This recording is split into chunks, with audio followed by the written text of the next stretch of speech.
नमः शिवाय। हर हर महादेव। आज अपने सुनेंगे कार्तिक स्नान की कथा और कार्तिक मास महात्म्य का अगला अध्याय। इससे पहले मैं हर एक श्रोता का तहे दिल से धन्यवाद करती हूँ। इतने श्रद्धा भाव से प्रेम पूर्वक सुनते हैं। कमेंट द्वारा भगवान के प्रति आपकी इतनी सच्ची श्रद्धा भक्ति देखकर हमें बड़ी ही खुशी हुई। भगवान आपकी सारी मनोकामनाएं पूर्ण करे। आप हमेशा खुश रहें, सुखी रहें, संपन्न रहें, खूब तरक्की करें, खूब उन्नति करें। आप सभी की मंगल कामना के साथ शुरू करते हैं आज की कथा। तो सबसे पहले एक छोटी सी कहानी गणेश जी भगवान की। कथा शुरू करने से पहले कमेंट बॉक्स में गणेश भगवान की जय हो, श्री लक्ष्मीपति नारायण के अनंत स्वरूपों की जय हो जरूर लिखें। इस वीडियो को ज्यादा से ज्यादा विष्णु भक्तों में शेयर करना। बोलो गणेश गजानन की जय हो। एक समय की बात है कि भगवान श्री हरि विष्णु का विवाह लक्ष्मी जी के साथ तय हो गया।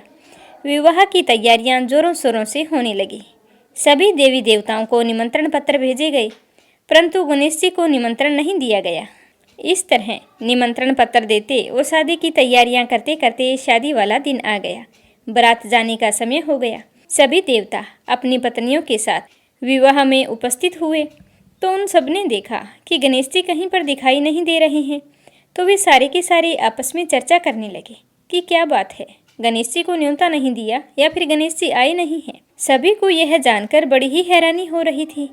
तभी सबने विचार किया कि चलो विष्णु जी के पास चलते हैं और उन्हीं से पूछते हैं।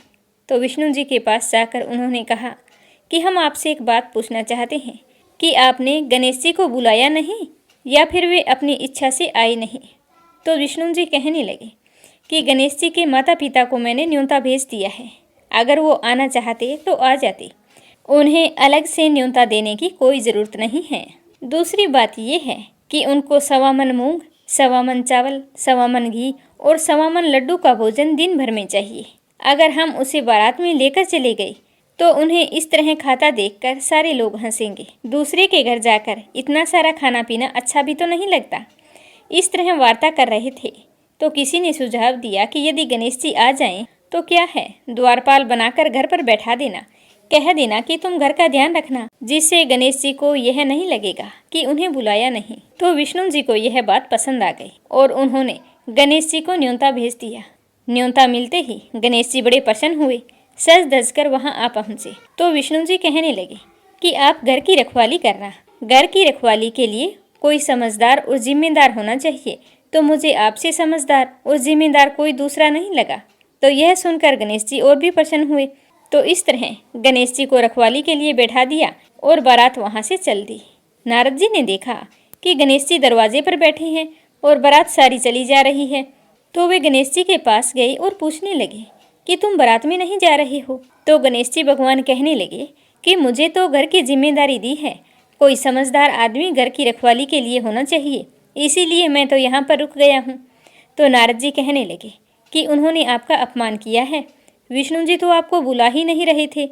सबने जब पूछा तो वो कहने लगे कि उनके बड़े बड़े कान, सूंड, मोटा सारा पेट, यह देखकर लोग हंसेंगे और ऊपर से खाते कितना है, 1.25 मन लड्डू, 1.25 मन मूंग, 1.25 मन घी बारात में ले जाकर मेरे ससुराल वालों की तो बदनामी होगी कि बारात में देखो कैसे बाराती आए हैं। तो यह सुनते ही गणेश जी बहुत ही दुखी हो गए और नारद जी से कहने लगे कि अब आप ही बताओ कि मैं क्या करूं। तो नारद जी ने कहा कि आप ऐसा करो कि अपनी मूषक सेना को आगे भेज दो और उनसे कहना कि आगे जाकर सारा रास्ता खोखला कर दे, जिससे उनके वाहन धरती में धंस जाएं। इस तरह परेशान होंगे तो वो आपको सम्मान पूर्वक बुलाएंगे, क्योंकि विष्णु जी भूल गए हैं कि आप सर्वप्रथम पूजनीय हैं। तो गणेश जी ने नारद जी के कहते ही अपनी मूषक सेना को जल्दी से आगे भेज दिया और कहा कि सारी जमीन को खोखली कर देना। तो चूहों ने जैसा गणेश जी ने बोला था वैसा ही किया। जैसे ही विष्णु जी की बारात वहां से गुजरने लगी तो रथों के पहिए धरती में धंस गए। लाख कोशिश की परंतु पहिए नहीं निकल रहे थे। सभी ने अपने अपने उपाय किए पर पहिए नहीं निकले, बल्कि जगह जगह से टूट गए। अब किसी की समझ में नहीं आ रहा था कि क्या किया जाए। उधर शादी का मुहूर्त निकला जा रहा था तो विष्णु जी तो बड़े ही परेशान थे। तब नारद जी वहां पहुंचे और कहा कि आप लोगों ने गणेश जी का अपमान करके अच्छा नहीं किया है। यदि उन्हें मना कर लाया जाए तो आपका कार्य सिद्ध हो सकता है और आप पर आया यह संकट भी टल सकता है। तो शंकर भगवान ने अपने दूत नंदी को भेजा तो नंदी गणेश जी को लेकर वहां आ गए। गणेश जी का आदर सम्मान के साथ पूजन किया गया। तब जाकर कहीं रथ के पहिए निकले। पहिए तो निकल गए, पर वो तो जगह जगह से टूट फूट गए थे। अब उन्हें सही कौन करे? तो पासी के खेत में एक हाथी काम कर रहा था, तो उसे समाचार भेजा कि सारे रथों के पहिए सही कर दो। तो वह अपने खेत का काम छोड़कर कारीगर का सारा सामान लेकर वहां आ गया। जैसे ही वह रथ के पास बैठा तो कहने लगा, श्री गणेशाय नमः। ऐसा कहकर गणेश जी की मन ही मन वंदना करने लगा। और देखते ही देखते गणेश जी ने सभी पहियों को थोड़ी सी देर में ठीक कर दिया। तो यह देखकर नारद जी ने कहा कि मैं आपसे एक बात पूछना चाहता हूँ कि आपने श्री गणेशाय नमः क्यों कहा? तो हाथी कहने लगा कि हे देवताओं, आपने सर्वप्रथम गणेश जी को नहीं मनाया होगा और ना ही उनकी पूजा की होगी, इसीलिए आप पर यह संकट आया है। तो नारद जी विष्णु भगवान से कहने लगे कि हमने ही गणेश जी को सर्वप्रथम पूजनीय बनाया था और आज हम ही उन्हें भूल गए, तो हमसे मूर्ख और अज्ञानी कौन हो सकता है? तो यह सुनते ही विष्णु भगवान गणेश जी से माफ़ी मांगते हैं और गणेश जी की पूजा करते हैं, उनका ध्यान करते हैं। फिर सारे मिलकर गणेश जी भगवान का जयकारा लगाते हैं। तो यह सब देखकर गणेश जी बहुत ही प्रसन्न होते हैं और नारद जी भी गणेश जी की ओर देखकर मंद मंद मुस्कुराने लगते हैं और बारात वहाँ से चल पड़ती है। फिर भगवान विष्णु और लक्ष्मी जी का विवाह बड़ी ही धूमधाम से संपन्न होकर सकुशल सारे घर लौट आते हैं। इसीलिए कोई भी व्रत पूजा पाठ हो, गणेश जी भगवान को जरूर याद करना चाहिए। ज़्यादा समय नहीं है तो एक छोटी सी कहानी सुनकर ही शुभारंभ कर सकते हैं। बोलो गणेश जी भगवान की जय हो। अब अपने सुनते हैं कीड़ी नगरा की कहानी। इस कहानी को कार्तिक और वैशाख के महीने में सुनने का नियम लिया जाता है। जितनी अपनी श्रद्धा हो, 7 दिन, 21 दिन या सवा महीने, सवा साल इस कथा को सुनकर उद्यापन किया जाता है। ऐसा करने से भगवान श्री हरि विष्णु का आशीर्वाद मिलता है और हमारे घर में धन धान्य में बरकत बनी रहती है। विष्णु भगवान की जय हो। एक समय की बात है, एक गांव में एक बूढ़ी माई रहती थी। उसके 2 बेटे तथा 2 बहुएं थी। बूढ़ी माई भगवान श्री हरि विष्णु की परम भगत थी। वह अपना समय दान धर्म और पुण्य कामों में लगाती थी, परंतु वह बुढ़िया माई कभी भी मंदिर और सत्संग में नहीं जाती थी, न ही तीर्थ स्थानों पर जाती थी। एक बार गांव में भागवत कथा हो रही थी, तो उसके बड़े बेटे ने कहा कि माँ, आप सारा दिन घर में रहती हो, तो मंदिर में भागवत कथा हो रही है, तो आप भी वहां जाकर भागवत कथा सुनकर इसका पुण्य प्राप्त करो। तो बूढ़ी माई ने अपने बेटे का मन रखने के लिए कह दिया कि बेटा, आज मैं जरूर जाऊंगी, परंतु वो नहीं गई। शाम को बेटे ने पूछा तो बोली कि बेटा, आज तो समय नहीं था, कल जाऊंगी। ऐसा करते करते 6 दिन निकाल दिए। 7वें दिन उसके बेटे ने कहा कि माँ, आज कथा का अंतिम दिन है, आज तो कथा सुनने चले जाना। तो उसकी माँ ने कहा कि ठीक है बेटा, चली जाऊंगी। तो बूढ़ी माई घर के कामों में लगी रही। घर का सारा काम निपटाकर बुढ़िया माई ने इतनी देरी कर दी कि अंतिम दिन की भागवत कथा भी समाप्त हो गई। पर वह बूढ़ी माई घर से मंदिर के लिए चल पड़ी थी। उधर मंदिर से भगवान श्री हरि विष्णु एक बूढ़े सन्यासी का रूप धारण करके बुढ़िया माई के मार्ग में आके खड़ी हो गई और बुढ़िया माई को देखकर कहने लगी कि माई, तुम अब कहाँ जा रही हो? तो बुढ़िया माई ने कहा कि भागवत कथा सुनने जा रही हूँ। तो सन्यासी रूपीधारी भगवान श्री हरि विष्णु ने कहा कि अब इतनी देर से क्यों जा रही हो? वहाँ तो अब कथा समाप्त भी हो गई, अब तुम वहाँ जाकर क्या करोगी? तो बुढ़िया माई ने कहा कि अब जब घर से निकली हूँ तो मंदिर तो जाकर ही आऊंगी, वरना शाम को अपने बेटे को क्या जवाब दूंगी। तो विष्णु भगवान कहने लगे कि अब वहाँ पर कथा तो समाप्त हो गई है और सारे भक्त जन भी अपने अपने घर चले गए हैं, तुम वहाँ जाकर क्या करोगी? मंदिर बंद हो गया है।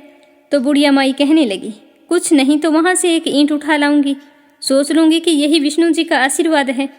तो सन्यासी का रूप धारे भगवान श्री हरि विष्णु बोले कि तुम वहाँ से मिट्टी की ईंट लाओगी और उसके बदले में अगर मैं तुम्हें एक सोने की ईंट दे दूं तो बुढ़िया माई ने कहा कि ठीक है, तुम सोने की ईंट दे दोगे तो मैं मंदिर जाकर क्या करूंगी।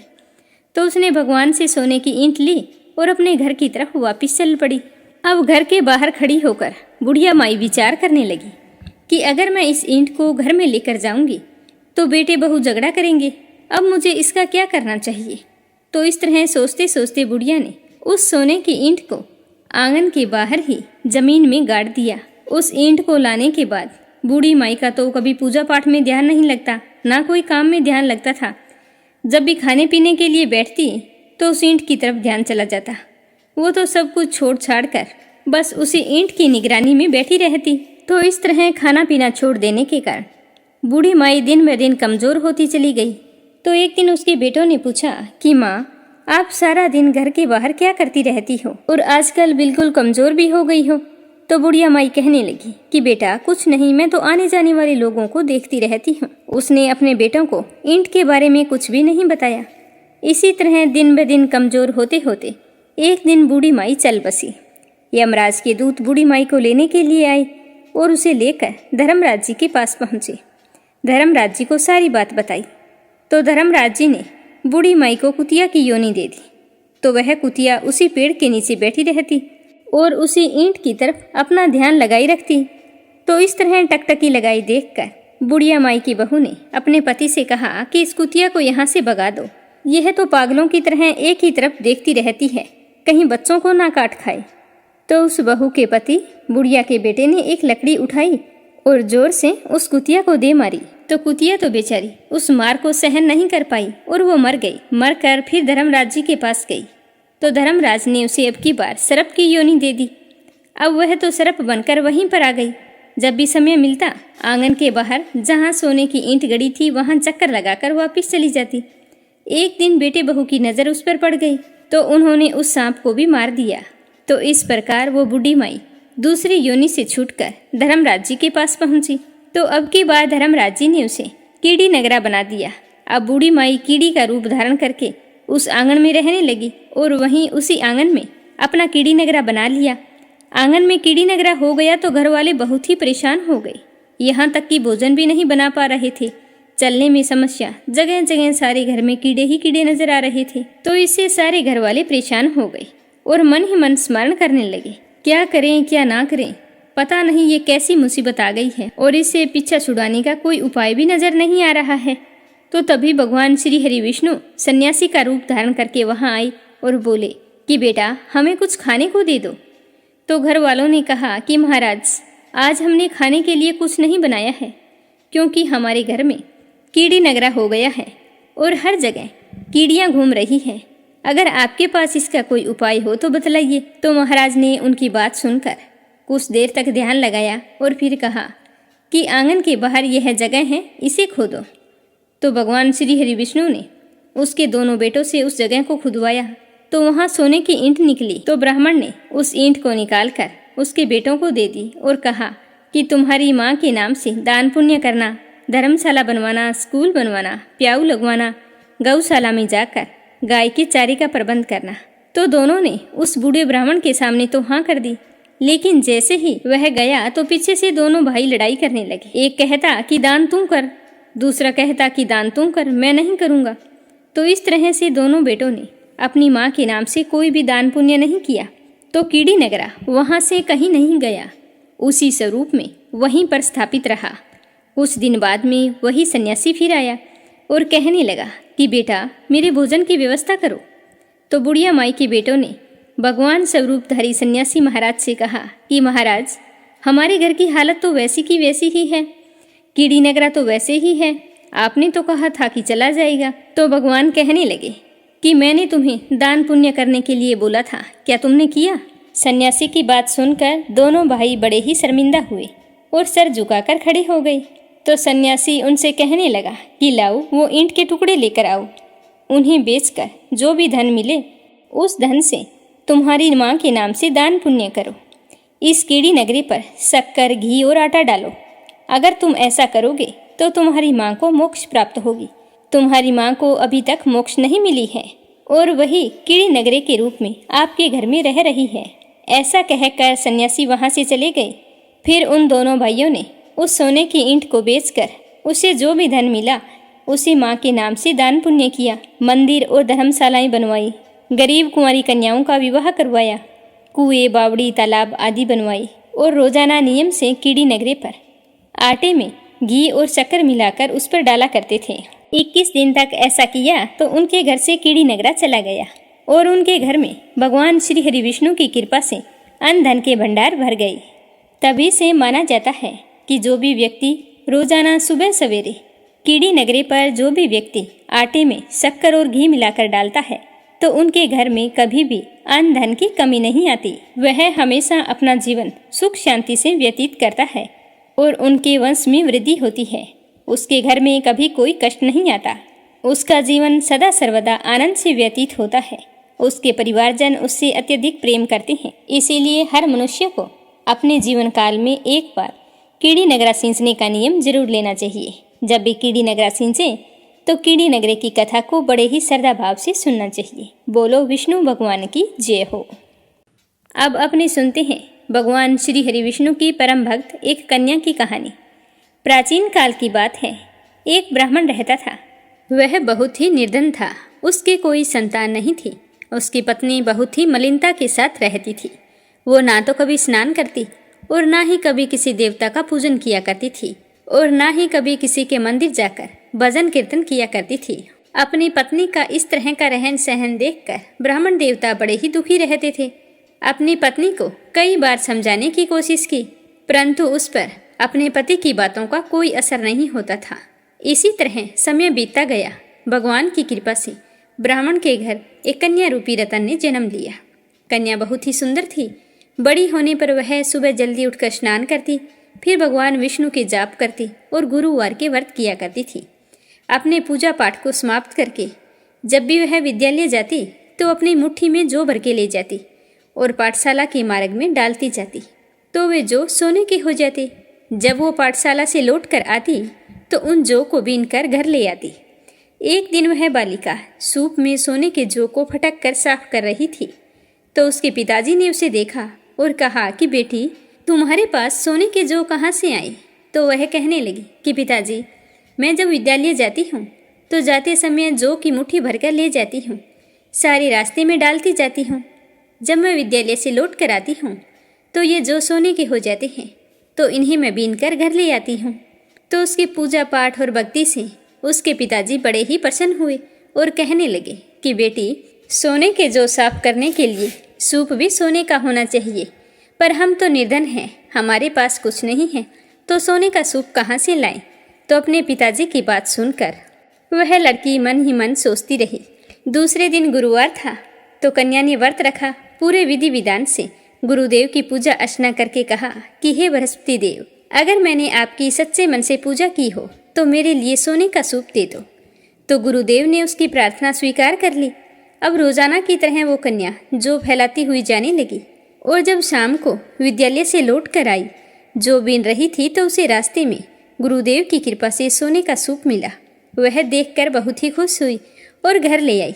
घर लाकर अपने पिताजी को दिखाया तो उसके पिताजी कहने लगे कि बेटा, यह सब भगवान श्री हरि विष्णु का आशीर्वाद है। अपनी बेटी की पूजा पाठ और भक्ति देखकर उसकी माँ पर कोई असर नहीं हुआ। उसकी माँ का तो वही ढंग रहा।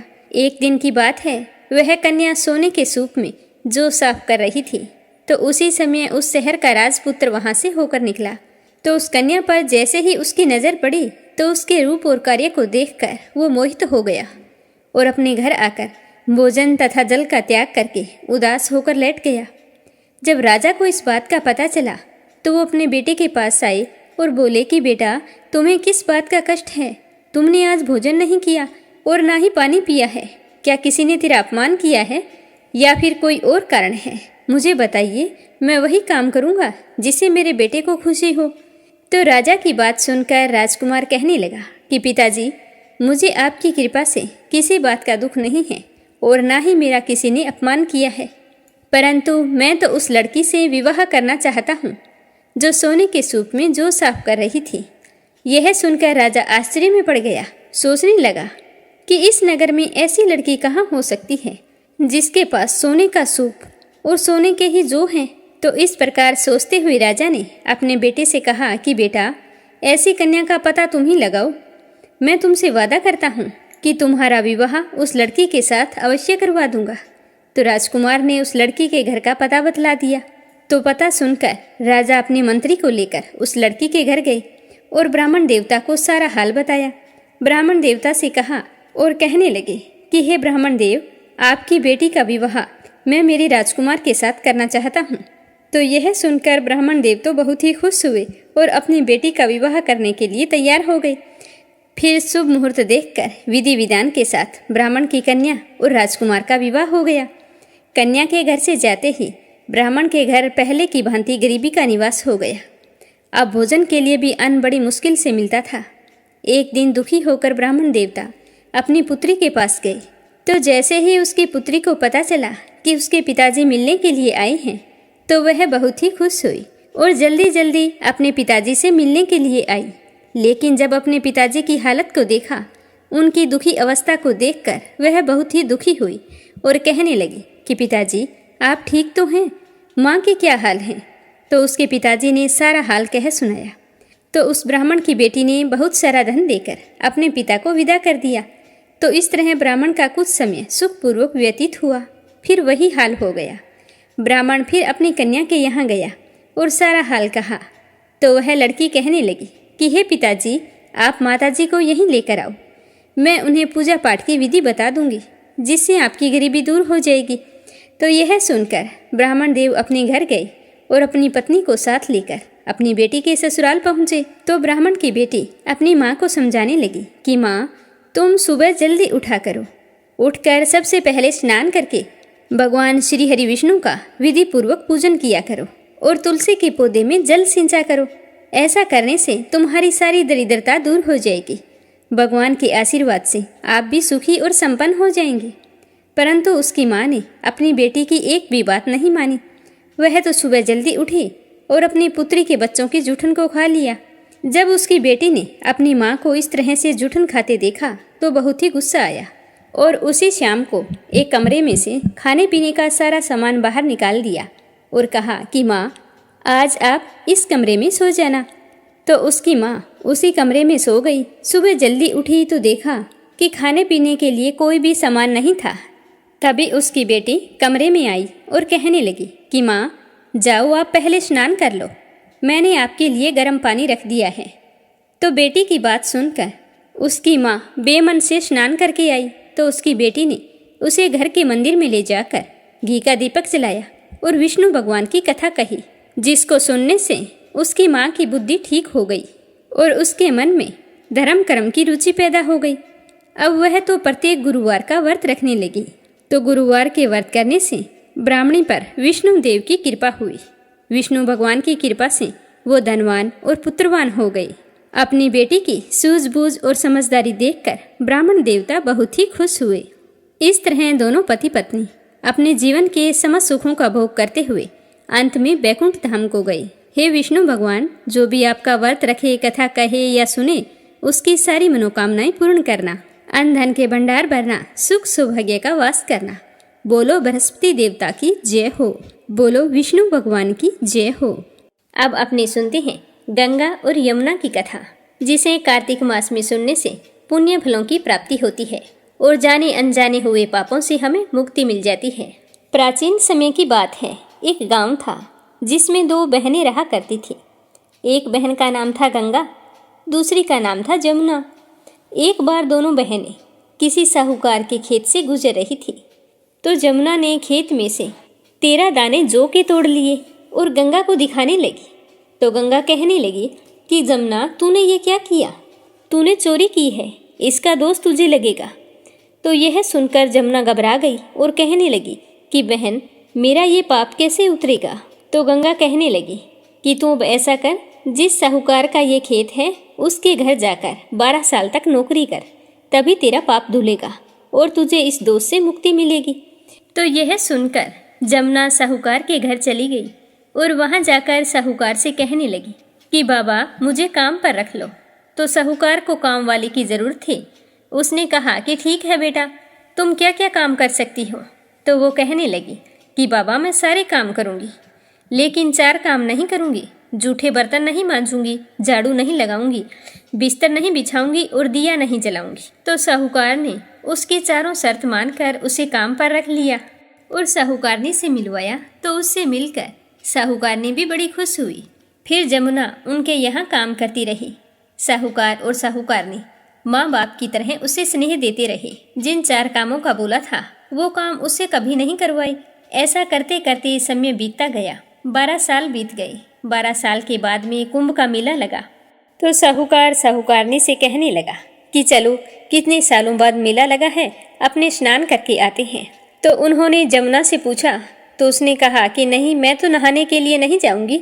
आप ऐसा करना कि कुंभ के मेले में मेरी बहन गंगा मिलेगी तो उसे यह सोने का टक्का दे देना और कहना कि इस टक्के से वो अपने हाथों में सुंदर चूड़ियां पहन ले। तो वे दोनों उस टक्के को लेकर चल पड़े और कुंभ के मेले में पहुंच गए। वहां स्नान करने के बाद में जब वो गंगा से मिले तो उसे वे सोने का टक्का दे दिया और कहा कि यह तुम्हारी बहन ने भेजा है। उसने कहा था कि अपने हाथों के लिए सुंदर चूड़ियां खरीद ले। तो यह देखकर गंगा बहुत ही खुश हुई और कहने लगी कि तुम मेरी बहन से कहना कि उसके 12 वर्ष पूरे हो गए हैं, अब यहाँ वापिस आ जाए। तो साहूकार और साहूकारनी को उसकी बात समझ में नहीं आई। वो घर आ गई। जमुना उस समय मटके में पानी भर रही थी तो उन्हें देखते ही कहने लगी कि माँ, मेरी बहन गंगा आपको मिली थी क्या? तो साहूकारनी कहने लगी कि हाँ बेटा, तुम्हारी बहन मिली थी। वो टका तो हमने उसे दे दिया, पर उसने तो कहा था कि मेरी बहन को बोल देना 12 वर्ष पूरे हो गए हैं, इसीलिए तुम वापिस आ जाओ। क्या बात थी? तो बस इतना समाचार सुनते ही जमुना तो सहस्त्र धारा में बदल गई और बहने लगी। जमुना जी का यह रूप देखकर साहूकार और साहूकारनी हैरान हो गए कि हमारे घर में जमुना माता ने 12 साल काम किया है तो हमें तो अब दोष लग गया है। हम तो पाप के भागी हो गई हैं, हमारा यह पाप कैसे दूर होगा? और जमुना बहकर गंगा के पास चली गई। तो गंगा ने जमुना से कहा कि तुम साहूकार और साहूकारनी को कुछ कहकर आई हो या ऐसे ही आ गई? तो जमुना कहने लगी कि मैं तो कुछ भी बताकर नहीं आई, तुम्हारा समाचार पाते ही मैं तो बिना बताई आ गई हूँ। तो गंगा ने कहा कि तुम वापिस जा, उन्हें दिलासा देकर आ, नहीं तो उन्हें जीवन भर असंतोष रहेगा। तुम्हें इस तरह बिना बताए नहीं आना चाहिए था। तो गंगा के कहने पर जमुना माता ने साहूकार और साहूकारनी को सपने में दर्शन दिए और कहा कि तुम दोनों इस तरह उल्टे माथे क्यों पड़े हो, उठ जाओ, खाओ पियो। तो वे दोनों कहने लगे कि हम कैसे उठें, हमें तो पाप लगा है क्योंकि हमने उल्टे सीधे और पता नहीं कितने नीच कार्य आपसे करवाए हैं। तो जमुना जी कहने लगे कि तुम्हें कोई पाप या दोष नहीं लगा है, दोष तो मुझे लगा था। मैंने तुम्हारे खेत से 13 दाने जौ के चुराए थे तो मैं अपना दोष उतारने के लिए तुम्हारे घर आई थी। अब 12 साल तुम्हारे घर रहने से मेरा दोष उतर गया है और मेरी मुक्ति हो गई है। और अगर आपने मुझसे काम करवाया है तो प्यार भी तो दिया है, आप मेरी माँ और बाबा हो। इस तरह उदास और परेशान होने की तुम्हें कोई जरूरत नहीं है। मैं तुम्हारे यहाँ 12 साल रही हूँ तो तुम्हारी भी मुक्ति होगी और तुम्हारे घर में अन्न धन के भंडार भरेंगे और तुम्हें संतान की प्राप्ति होगी। इतना कहकर जमुना जी उनके सपने से चली गई। दोनों उठकर देखते हैं कि उनके घर में पहले से अधिक धन हो गया है और 10 महीने पूरे होने पर साहूकारनी ने बहुत ही सुंदर पुत्र को जन्म दिया। इस तरह साहूकार और साहूकारनी के घर अन्न धन का वास हुआ और वंश वृद्धि हुई। हे जमुना माता, जैसे आपने साहूकार व साहूकारनी की मुक्ति कराई वैसे अपने सभी भक्तों की कराना। जो भी प्रेम भाव से आपकी इस कथा को सुने सुनाए और औरों को भी इसके महत्व के बारे में बताए, उसकी सारी मनोकामनाएं पूर्ण करना। बोलो गंगा जमुना माता की जय हो। दूसरी कहानी प्राचीन समय की बात है। किसी गांव में एक बुढ़िया रहती थी। उसके 4 बेटे थे, 4 बहुएं थी। बुढ़िया ने 4 भैंसें पाल रखी थी। उनकी देख रेख खुद ही किया करती थी। चारा डालना, दूध निकालना, दही जमाना और बिलोना करना, तो ये सारा काम बूढ़ी माई खुद ही किया करती थी। एक समय की बात है, कार्तिक का महीना आया तो बुढ़िया माई ने सोचा कि सारा काम मैं ही संभालती हूँ, क्यों ना मैं कार्तिक स्नान करके आऊँ और 4 बहुओं को भैंसों की जिम्मेदारी संभला देती हूँ। देखती हूँ कि कौन सी बहू को कितना काम आता है। तो यह सोचकर उसने अपनी 4 बहुओं को बुलाया और कहा कि मैं तो बेटा कार्तिक स्नान करने जा रही हूँ, तुम ऐसा करना, एक भैंस रख लो, मैं 1 महीने बाद वापिस आ जाऊंगी। देखती हूँ कि कौन कितना घी इकट्ठा करती है और भैंस को जैसा मैं छोड़ के जा रही हूँ वैसी ही मोटी तकड़ी रखती है। यह कहकर बूढ़ी माई ने उन्हें एक भैंस दे दी और खुद गंगा जी पर कार्तिक स्नान करने के लिए चली गई। तो बुढ़िया की 4 बहुओं में से एक बहू भोले मन की थी और सासू माँ की लाडली भी थी, तो वो घर का कामकाज कम ही किया करती थी। अब सासू माँ के जाने के बाद में वो तो उदास हो गई और बाकी 3 बहुएं बहुत ही खुश हुई। सोचने लगी कि यही समय है सासू माँ को बताने का कि आपकी लाडली बहू को कुछ आता जाता नहीं है। तो वो तीनों की तीनों अपनी अपनी भैंसों की अच्छी तरह से देखरेख करने लगी। तो उनकी देखा देखी वो चारा तो डाल देती, दूध भी निकाल लेती, पर उसे दूध बिलोना नहीं आता था। ना उसे यह पता था कि घी कैसे निकालते हैं, और उसकी देवरानी जेठानियों ने उसे कुछ भी बताया नहीं। वो तो ये सोच रही थी कि जब सासू माँ वापिस आएंगे तो किया धरा कुछ मिलेगा नहीं तो लाडली बहू को डांट पड़ेगी।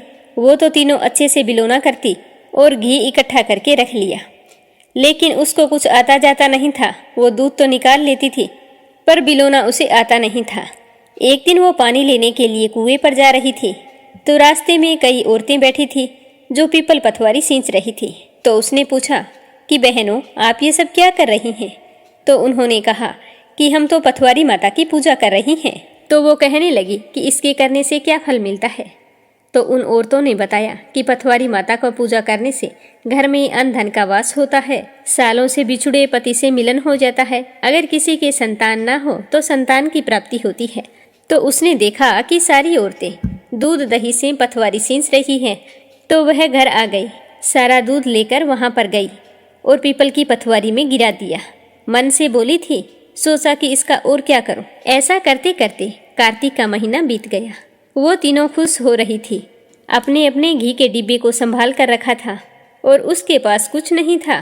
तो वो सोच रही थी कि सासू माँ को क्या जवाब दूंगी। मैंने तो सारा दूध दही पीपल की पथवारी पर डाल दिया है। तो महीना पूरा होते ही उसकी सास आ गई। सास के आते ही उसकी तीनों बहुएं आई और खुश होते हुए अपने अपने डिब्बे दिखाने लगी कि देखो माँ जी, हमने इतना घी इकट्ठा कर लिया है। तो उसकी सास देखकर बहुत ही प्रसन्न हुई और पूछने लगी कि वो कहाँ है। तो वो कहने लगी कि सासू माँ क्या बताएं, वो तो दूध दही लेकर घर से बाहर निकल जाती है, अभी अभी गई है, पता नहीं क्या करके आती है। और उधर वो बेचारी पथवारी माता के पास जाकर उदास होकर बैठ जाती है। तो पथवारी माता उससे पूछती है कि बेटी क्या बात है। तो उसने कहा कि मुझे घी बनाना आता नहीं है, इसीलिए मैंने सारा दूध दही आपके यहाँ डाल दिया है। अब मेरी सासू माँ आने वाली है, वो तो तीनों अपने अपने घी के डिब्बे दिखा देगी, मैं उन्हें क्या बताऊंगी। मुझे कुछ न आता देखकर मेरी सासू माँ बहुत ही दुखी होंगी। तो पथवारी माता कहने लगी कि बेटा, परेशान होने की कोई जरूरत नहीं है, तुम ये 4 कंकड़ ले जाओ और 4 डिब्बों में इन्हें एक एक रख देना। तो वह बहुत ही खुश हुई और 4 कंकड़ लेकर घर आ गई। तो घर आते ही उसकी सासू माँ आंगन में बैठी थी और देखते ही कहने लगी कि बेटा कहाँ गई थी, देख बाकी बहुओं ने कितना घी इकट्ठा किया है, अब तू भी लाकर दिखा दे कि तूने कितना इकट्ठा किया है। तो उसकी जेठानियाँ खड़ी खड़ी मुस्कुरा रही थी कि अब घी किया होगा तो लेकर आएगी, देखते हैं आज क्या कहती है। तो वो अपनी सासू माँ के पैर दबाकर कहने लगी कि माँ जी अभी लाती हूँ। यह कहकर वो अंदर चली गई। अंदर जाकर 4 डिब्बे लिए और उनमें एक एक कंकड़ रखकर अपनी सासू माँ को लाकर दे दिए। तो सासू माँ एक साथ 4 डिब्बे देखकर बहुत ही हैरान हुई, कहने लगी कि बेटा तूने 4 डिब्बे घी इकट्ठा कर लिया, ये चमत्कार कैसे किया। तो उसकी बाकी बहुएं कहने लगी, माँ जी बिलोना तो एक दिन नहीं किया, घी कहाँ से आएगा, जरूर इसके पति ने इसे खरीद कर दिया है। तो उसकी सास बोली, क्या ये सच है। तो वह कहने लगी कि माँ जी मुझे दही बिलोना तो नहीं आता, मैं तो दूध और दही लेकर पीपल पथवारी सींच आती थी, दूध पीपल में सींच देती और दही पथवारी माता पर चढ़ा देती। तो यह तो सब कुछ पथवारी माता की कृपा है। तो छोटी बहू की बात सुनकर सारी बहुओं ने कहा कि अगर पथवारी माता को सींचने से इतना अधिक पुण्य मिलता है तो हम भी अगले साल से पथवारी माता को जरूर सींचेंगे और कार्तिक स्नान करेंगे। फिर 4 देवरानी जेठानी मिलजुल कर रहने लगी। दूसरे साल जब कार्तिक का महीना आया तो वे 4 की 4 कार्तिक स्नान करती और पीपल पथवारी सींच कर आती। हे पथवारी माता, जैसा आपने उस बुढ़िया की बहू को दिया वैसा सबको देना। जो भी आपकी इस कथा को श्रद्धा भाव से सुने उसके सारे मनोरथ पूर्ण करना। बोलो पथवारी माता की जय हो। अब अपने सुनते हैं कार्तिक मास महात्म्य का अगला अध्याय। इस तरह भगवान श्री कृष्ण कार्तिक मास महात्म्य सुनाते हुए सत्यभामा से कहने लगे कि हे प्रिय, नारद जी के वचन सुनकर राजा पृथु बहुत ही हैरान हुए। अंत में उन्होंने नारद जी का पूजन आदि करके उनको खुशी खुशी विदा किया। इसीलिए माघ, कार्तिक और एकादशी यह 3 व्रत मुझे अत्यधिक प्रिय हैं। वनस्पतियों में तुलसी, महीनों में कार्तिक, तिथियों में एकादशी और क्षेत्रों में प्रयाग मुझे बहुत ही प्रिय हैं। जो मनुष्य इंद्रियों पर विजय प्राप्त करके इनका सेवन करता है वह मुझे यज्ञ करने वाले मनुष्य से भी अधिक प्रिय होता है। जो मनुष्य विधि पूर्वक इनकी सेवा करते हैं मेरी कृपा से उन्हें समस्त पापों से छुटकारा मिल जाता है। भगवान श्री कृष्ण के ये वचन सुनकर सत्यभामा ने कहा कि हे प्रभु, आपने बहुत ही अद्भुत बात कही है कि दूसरे के लिए पुण्य के फल से कलह की मुक्ति हो गई। यह प्रभावशाली कार्तिक मास आपको अधिक प्रिय है, जिससे पतिद्रोह का पाप केवल स्नान के पुण्य से ही नष्ट हो गया। दूसरे मनुष्य द्वारा किया हुआ पुण्य उसके देने से किस प्रकार मिल जाता है, यह भी आप मुझे बताने की कृपा करें। तो सत्यभामा की बात सुनकर भगवान श्री कृष्ण बोले कि हे प्रिय, जिस कर्म द्वारा बिना दिया हुआ पुण्य और पाप मिलता है उसे ध्यान पूर्वक सुनो। सतयुग में देश, ग्राम तथा कुलों को दिया हुआ पुण्य या पाप मिलता था, किंतु कलयुग में केवल कर्ता को ही पाप तथा पुण्य का फल भोगना पड़ता है। संसर्ग न करने पर भी वह व्यवस्था की गई है और संसर्ग से पाप व पुण्य दूसरे को मिलते हैं, उसकी व्यवस्था भी तुम सुन लो। पढ़ाना, यज्ञ कराना और एक साथ भोजन करने से पाप पुण्य का आधा फल मिलता है। एक आसन पर बैठने तथा सवारी पर चढ़ने से, समास के आने जाने से पुण्य व पाप का चौथा भाग जीव मात्र को मिलता है। छूने से, भोजन करने से, दूसरे की स्तुति करने से पुण्य और पाप का छठवां भाग मिलता है। दूसरे की निंदा, चुगली और धिक्कार करने से उसका सातवां भाग मिलता है। पुण्य करने वाले मनुष्य की जो कोई सेवा करता है वह सेवा का भाग लेता है और अपना पुण्य उसे देता है। नौकर और शिष्य के अतिरिक्त जो मनुष्य दूसरे से सेवा करवाकर उसे पैसे नहीं देता वह सेवक उसके पुण्य का भागी होता है। जो व्यक्ति पंक्ति में बैठे हुए भोजन करने वालों की पत्तल लांघता है तो जिसकी पत्तल होती है उसे अपने पुण्य का छठवां भाग दे देता है। स्नान तथा ध्यान आदि करते हुए मनुष्य से जो व्यक्ति बातचीत करता है या उसे छूता है वह अपने पुण्य का छठवां भाग उसे दे डालता है। जो मनुष्य धर्म के कार्य के लिए दूसरों से धन मांगता है वह पुण्य का भागी होता है। ठीक उसी प्रकार जिस प्रकार की दान करने वाला पुण्य का भागी होता है, जो मनुष्य धर्म का उपदेश करता है और उसके बाद सुनने वाले से याचना करता है वह अपने पुण्य का छठवां भाग उसे दे देता है। जो मनुष्य दूसरों का धन चुराकर उसी धर्म का कार्य करता है वह चोरी का फल भोगता है और शीघ्र ही निर्धन हो जाता है, और जिसका धन चुराता है वह पुण्य का भागी होता है। बिना ऋण उतारे जो मनुष्य मृत्यु को प्राप्त होता है उनको ऋण देने वाले सज्जन पुरुष पुण्य के भागी होते हैं। शिक्षा देने वाला, सलाह देने वाला, सामग्री को जुटाने वाला तथा प्रेरणा देने वाला यह पाप और पुण्य के छठे भाग को प्राप्त करते हैं। राजा अपनी प्रजा के पाप पुण्य के छठे भाग का भोगी होता है। गुरु शिष्यों का, पति पत्नी का, पिता पुत्र का, स्त्री पति के लिए पुण्य का छठा भाग पाती है। पति को प्रसन्न करने वाली आज्ञाकारिणी स्त्री पति के लिए पुण्य का आधा भाग ले लेती है। जो पुण्य आत्मा पराई लोगों को दान करते हैं वह उनके पुण्य का छठा भाग प्राप्त करते हैं। जीविका देने वाला मनुष्य जीविका ग्रहण करने वाले मनुष्य के पुण्य के छठे भाग को प्राप्त करता है। इस प्रकार दूसरों के लिए पुण्य अथवा पाप बिना दिए ही दूसरे को मिल जाते हैं, किंतु यह नियम जो मैंने बतलाए हैं ये कलयुग में लागू नहीं होते। कलयुग में तो एकमात्र कर्ता को ही अपने पाप पुण्य भोगने पड़ते हैं। इस संबंध में एक बड़ा पुराना इतिहास है जो कि पवित्र और बुद्धि प्रदान करने वाला कहा जाता है, तो इसे अपने कल के अध्याय में सुनेंगे। अब अपने सुनते हैं तुलसी माता की कहानी। कार्तिक का महीना था। गांव की सारी औरतें तुलसी जी को जल सींचने जाया करती थी, तो उनके साथ एक बूढ़ी औरत भी जाती थी। जब वो गांव की औरतें जल सींचती तो बूढ़ी औरत वहां पर बैठी रहती। जब वो सारी की सारी जल सींचकर घर आ जाती तो बूढ़ी माई खड़ी होकर तुलसी माता से कहती कि हे तुलसी माता, सत की दाता, मैं बिड़ला सींचती हूँ तेरा, तू करना निधार मेरा।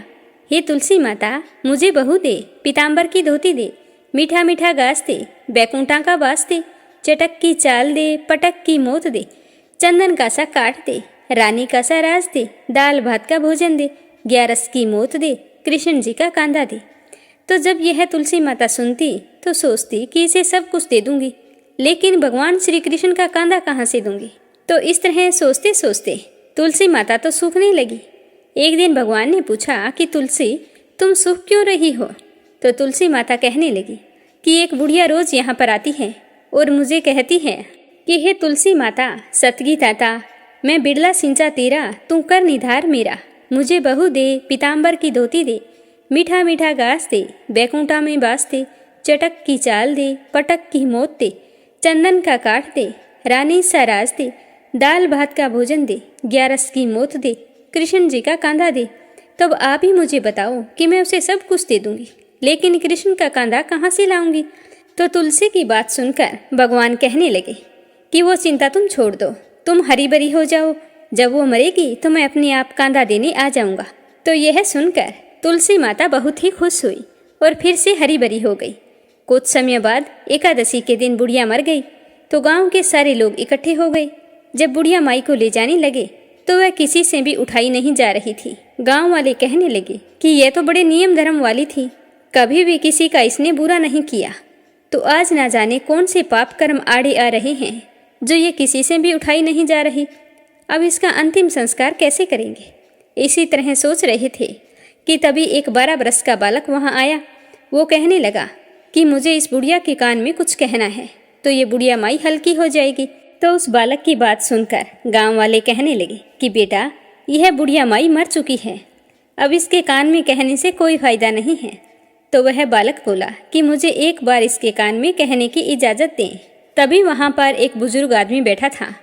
वो कहने लगा कि इस बच्चे को भी मन के निकाल लेने दो, बच्चों में भगवान होता है।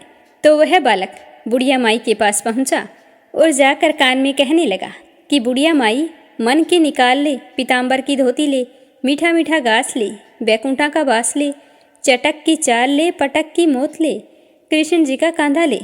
तो यह सुनते ही बुढ़िया माई हल्की हो गई। तो गांव वालों ने और श्री कृष्ण भगवान ने बुढ़िया माई को कांधा दिया। इस प्रकार तुलसी माता की पूजा करने से बुढ़िया माई को मुक्ति मिल गई। हे तुलसी माता, सतगी दाता, जो भी आपकी पूजा श्रद्धा भाव से करे उसके सारे मनोरथ पूर्ण करना। जैसे आपने बुढ़िया माई को मुक्ति दी, उसी तरह जो भी आपकी पूजा करे वह अपने जीवन के सारे सुखों का भोग करता हुआ अंत में बैकुंठ धाम को प्राप्त हो, ऐसा आशीर्वाद देना। बोलो तुलसी माता की जय हो। अगली कहानी लपसी और तपसी की है। प्रेम से बोलो लपसी तपसी की जय हो। एक लपसी था, एक तपसी था। तपसी हमेशा भगवान की तपस्या किया करता था और लपसी रोजाना 1.25 सेर की लापसी बनाता और सबसे पहले भगवान को भोग लगाता, उसके बाद स्वयं भोजन कर लेता। इसी तरह दोनों की दिनचर्या चल रही थी।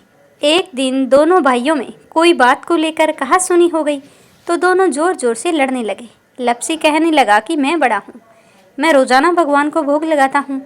तो तपसी कहने लगा कि मैं तो रोजाना तपस्या ही करता रहता हूँ, तो मैं बड़ा हूँ। इस तरह लड़ते लड़ते दोनों जोर जोर से बोलने लगे। तभी वहाँ से नारद जी गुजर रहे थे और उन दोनों की आवाज़ सुनकर उनके पास आ गए और बोले कि तुम दोनों लड़ क्यों रहे हो? तो लपसी बोला कि मैं इसे कब से समझा रहा हूँ कि मैं बड़ा हूँ, पर ये तो कहता है कि मैं बड़ा हूँ। तो तपसी कहने लगा कि मैं इतनी तपस्या करता हूँ तो मैं ही बड़ा हूँ, ये छोटी सी बात इसके समझ में नहीं आ रही। तो नारद जी कहने लगे कि तुम दोनों शांत हो जाओ, तुम्हारा फैसला मैं करूँगा, लेकिन आज नहीं, कल आऊँगा, फिर बता दूँगा कि तुम दोनों में से कौन बड़ा है। यह कहकर नारद जी चले गए। दूसरे दिन रोजाना की तरह तपसी नहाकर आए तो नारद जी ने 1.25 करोड़ की अंगूठी उसके आगे फेंक दी। तो तपसी का ध्यान जैसे ही उस अंगूठी पर पड़ा तो उसने तुरंत उठाकर अपने पैर के नीचे दबा लिया और तपस्या करने के लिए बैठ गया। तो नारद जी ने दूसरी अंगूठी लपसी के सामने फेंक दी। तो लपसी ने अंगूठी को देखकर भी अनदेखा कर दिया और लापसी बनाने लगा। बनाने के बाद में भगवान को भोग लगाकर स्वयं भोजन करने के लिए बैठ गया। तो नारद जी उनके सामने आ गए। तो नारद जी को देखते ही वो दोनों पूछने लगे कि नारद जी, अब आप बताओ हम में से कौन बड़ा है? तपसी कहने लगा कि मुझे ही बड़ा बताना, क्योंकि मैं ही बड़ा हूँ। तो नारद जी बोले कि तू खड़ा होकर तेरा पैर तो उठा। तो जैसे ही उसने खड़ा होकर पैर उठाया तो उसके पैर के नीचे अंगूठी थी। तो नारद जी कहने लगे कि ये अंगूठी तूने चुराई है, तुझे तेरी तपस्या का कोई फल नहीं मिलेगा, क्योंकि ये अंगूठी मैंने ही तुम दोनों के आगे फेंकी थी। तो तूने तो झट से अंगूठी को उठा लिया, तेरा मन तो मोह माया में अब भी लगा है। लपसी ने तो अंगूठी को देखकर भी अनदेखा कर दिया और अपनी रोजाना की भक्ति करने लगा। जो लपसी रोजाना करता है वो भी एक भक्ति है और मेरा फैसला ये है कि लपसी ही सबसे बड़ा है। तो यह सुनकर तपसी हाथ जोड़कर कहने लगा कि महाराज, मुझसे बहुत बड़ा अनर्थ हो गया है, आगे से मैं ऐसी गलती कभी नहीं करूँगा।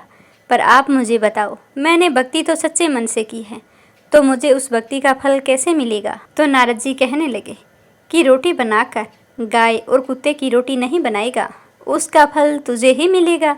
रोटियां बनाकर पीछे से सुबह छोटी रोटी नहीं बनाएगा, उसका फल, और शाम को रोटी बनाकर पीछे से एक बड़ी रोटी नहीं बनाएगा, उसका फल भी तुझे ही मिलेगा। ब्राह्मण को भोजन करवाकर दक्षिणा नहीं देगा, तो वो फल भी तुझे ही मिलेगा।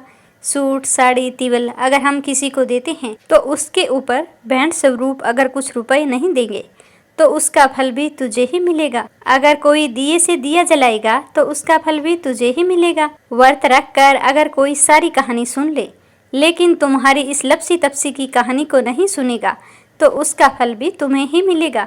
तो इस तरह का आशीर्वाद पाकर तपसी बड़ा ही प्रसन्न हुआ। कहा जाता है कि उसी दिन से हर व्रत कथा के बाद में लपसी तपसी की कहानी जरूर सुननी चाहिए। कहानी सुनने के बाद में कहना चाहिए कि लपसी का फल लपसी को मिले, तपसी का फल तपसी को मिले। हमारी कहानी का, हमारे व्रत का और हमारे पूजा पाठ का पुण्य फल हमें मिले। कथा समाप्त होते ही कमेंट बॉक्स में लक्ष्मीपति नारायण की जय हो जरूर लिखें।